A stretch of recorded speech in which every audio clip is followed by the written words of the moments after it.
প্রতি মাসে এক একটা হকার থেকে আপনি 300 করে টাকা নেন, ওই টাকা দিয়ে বিভিন্ন স্পট আমরা দেখিয়ে দিব কোথায় হকারদের জন্য মার্কেট করা যায়। আমার এই হকারদেরকে পুনর্বাসন না করেন, আপনার এই জমি কার্ড আর কৃষি কার্ডের কি মূল্য হবে সেটা প্রধানমন্ত্রী, আমি সেটা নিয়ে মন্তব্য করতে চাই না, আপনাদের শুধু স্মরণ করে দিতে চাই, আপনার এই 2500 টাকায় একজন হকারের সংসার চলবে না, আপনার কৃষিকাজে হকারের সংসার চলবে না। মাস শেষ ঈদগঙ্গা বাজার গত মাসের বার আমরা 5 তারিখ থেকে 10 তারিখের ভিতরে দেব। এখন তো আপনি আমরা ঈদ থেকে গ্রাম থেকে এসেছি, এখন দেখা যায় আমাকে নিশ্চয় করেছেন বাড়িওয়ালার ভাড়ার জন্য আজকে 6 তারিখ। বাড়িওয়ালারা আমাদেরকে বলে সুস্থ আছেন তো, তার মানে 6 তারিখ ভাড়ার জন্য রেডি হন। বিদ্যুৎ বিল, প্রাইভেট টিচারের বেতন, স্কুলের বেতন, বই খাতা, যারা ইন্টারে পাস করছে অনার্সে ভর্তি হবে, এখনো ভর্তি পরীক্ষা না হয়নি, ভর্তি পরীক্ষা দিতে পারে নাই। অতএব আপনাকে স্মরণ করে দিতে চাই, শিক্ষিত বেকার বাড়িয়েন না। এমনি বাংলাদেশের মানুষ 70-80% অশিক্ষিত, আর বেকারত্ব না বাড়িয়ে কর্মসংস্থান সৃষ্টি করার জন্য আপনাকে উদাত্ত আহ্বান জানিয়ে এবং প্রতিটা হকার সংগঠনের সাথে প্রশাসন বলেন, সরকার বলেন, বাংলাদেশ হকার্স ইউনিয়নের সাথে আপনারা আলোচনার টেবিলে আসেন।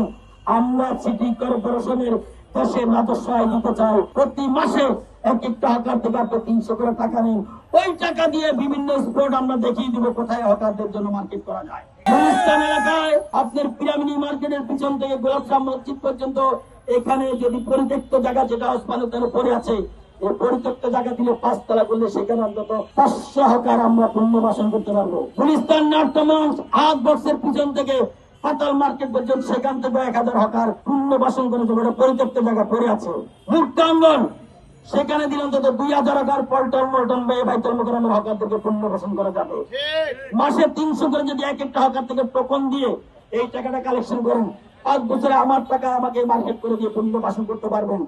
যদি না করতে পারেন তাহলে ফুটপাতে আমরা যেখানে আছি সেখানে 3/3 2/3 আমাদেরকে বসতে দেন, 1/3 মানুষ হাঁটাচলা করবে, জনগণ চলবে, আমাদের ক্রেতারা আসবে। সেই প্রস্তাবটুকু রেখে আমরা রাস্তায় বসতে চাই না।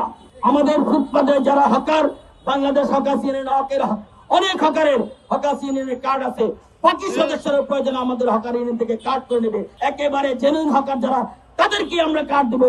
আপনারা তদন্ত করে দেখবেন বিগত মেয়র গুলাকে আমরা কিভাবে প্রস্তাব দিয়েছিলাম, ঘেরাও কর্মসূচি করেছিলাম, ওনারা আমাদেরকে উচ্ছেদ করতে পারে নাই, কোনো ব্যবস্থা করতে পারে নাই, যার কারণে হকাররা হকারের জায়গায় আছে।